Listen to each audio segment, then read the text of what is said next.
everyone, let me introduce myself. My name is Erin Nurlita and I'm from Ganj Study. In this video, I will be explaining one of the branches of linguistics. Semantic is the study of meaning in language, and it plays a crucial role in how we understand and interpret words, sentence, and even intertext. So, let's dive into the fascinating world of semantics and explore how meaning shapes communication. So, what is semantics? Semantics is the branch of linguistics that studies meaning. It focuses on how we understand words, phrases, and sentence. Jadi, semantik adalah cabang dari ilmu linguistik yang mempelajari makna. Artinya, semantik itu membantu kita memahami arti dari kata, frasa, maupun kalimat. Saat kita mendengar atau membaca sesuatu kata, otak kita akan secara otomatis memproses maknanya berdasarkan pengetahuan bahasa yang kita miliki. Misalnya saat seseorang berkata, I'm hungry, kita langsung mengerti bahwa orang tersebut ingin makan. Bukan hanya karena tahu arti tiap katanya, tapi juga karena kita paham makna keseluruhan kalimat. Now that we know what semantics is, let's talk about why it's important. Semantics is important because it helps us communicate clearly and understand others. Without meaning, words are just sounds. Semantik penting karena ia memungkinkan kita berkomunikasi dengan jelas dan mengerti satu sama lain. Tanpa makna, kata-kata hanyalah bunyi tanpa arti. Dalam kehidupan sehari-hari, kita sering bergantung pada makna untuk menyampaikan pesan. Misalnya, seorang guru harus menggunakan kata-kata yang tepat agar siswa memahami pelajarannya. Di dunia kerja, salah memilih kata bisa menyebabkan miskomunikasi. Bahkan dalam penerjemahan, jika kita salah mengerti makna sebuah kata, hasilnya bisa sangat berbeda dari maksud sebenarnya. So, what kinds of meaning do we actually deal with in semantics? First, lexical and grammatical meaning English. Lexical meaning is the basic meaning of a word. Grammatical meaning comes from structure like tense. Lexical meaning adalah makna dasar dari sebuah kata.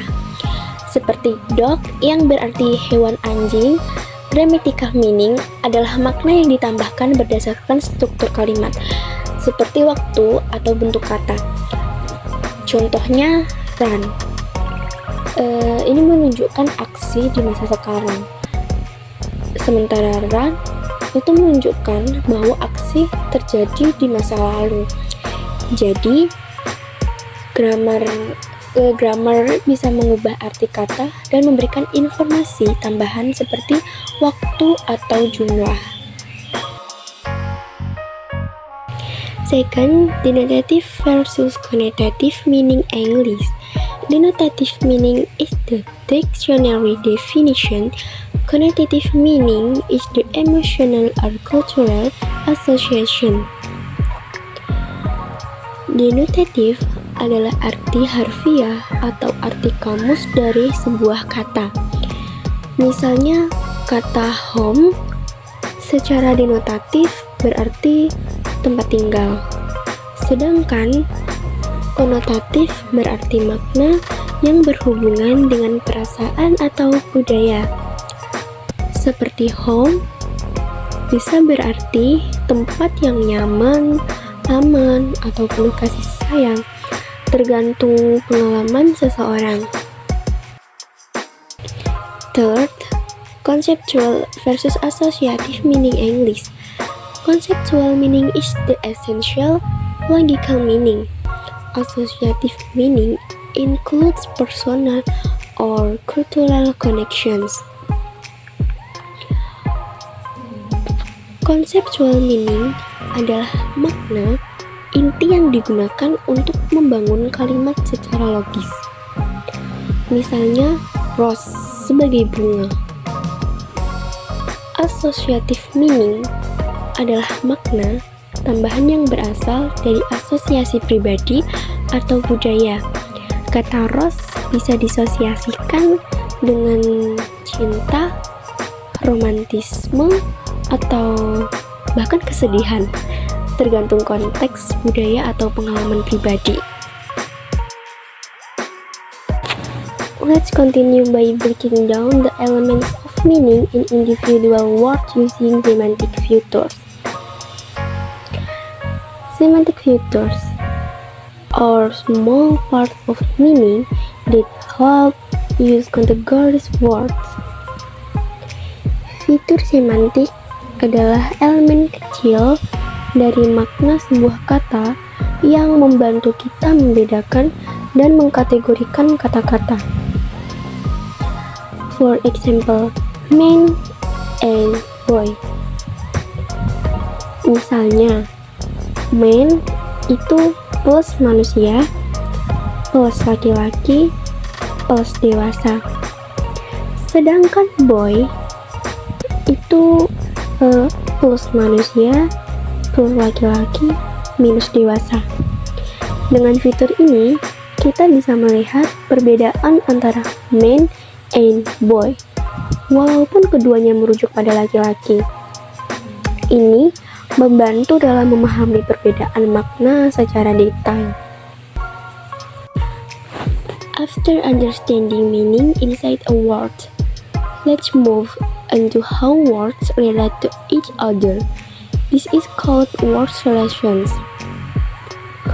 Words relate in many ways: synonym, antonyms, hyponyms, homonyms, and polysemy.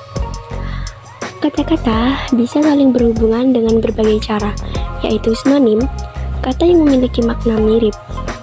For example, big and large. Antonym, kata dengan makna berlawanan. For example, hot and cold. Hiponim, kata yang termasuk dalam kategori kata lain. Contoh, apple adalah hiponim dari fruit. Homonim, satu kata dengan dua makna berbeda. Contoh, bank bisa berarti tempat uang atau tepi sungai. Polysemy, satu kata dengan beberapa makna yang masih saling berhubungan.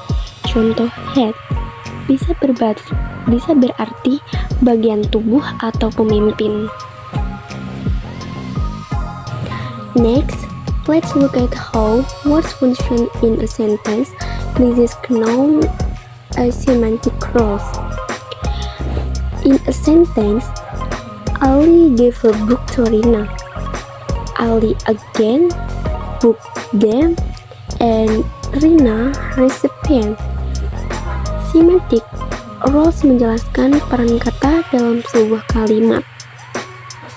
Dalam kalimat Ali gave a book to Rina, kita bisa menganalisis Ali sebagai agent, artinya pelaku tindakan, book sebagai them, yang artinya objek yang diberikan, dan Rina sebagai recipient, yaitu penerima.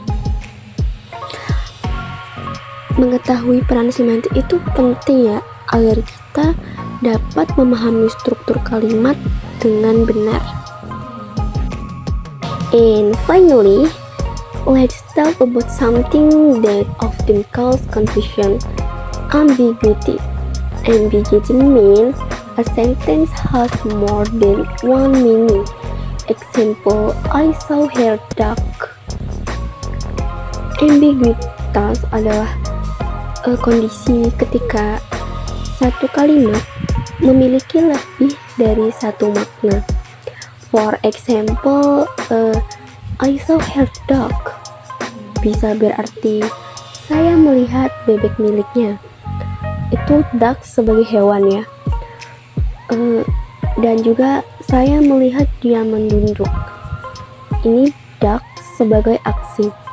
Karena itu, konteks sangat penting untuk memahami makna sebenarnya dari sebuah kalimat. So, that's the end of our video about semantics. Kita sudah membahas mulai dari definisi semantics, mengapa semantics penting, hingga berbagai jenis makna dan bagaimana kata-kata saling berhubungan. Semantics bukan hanya teori dalam linguistik, tetapi juga sangat penting dan berguna dalam kehidupan nyata.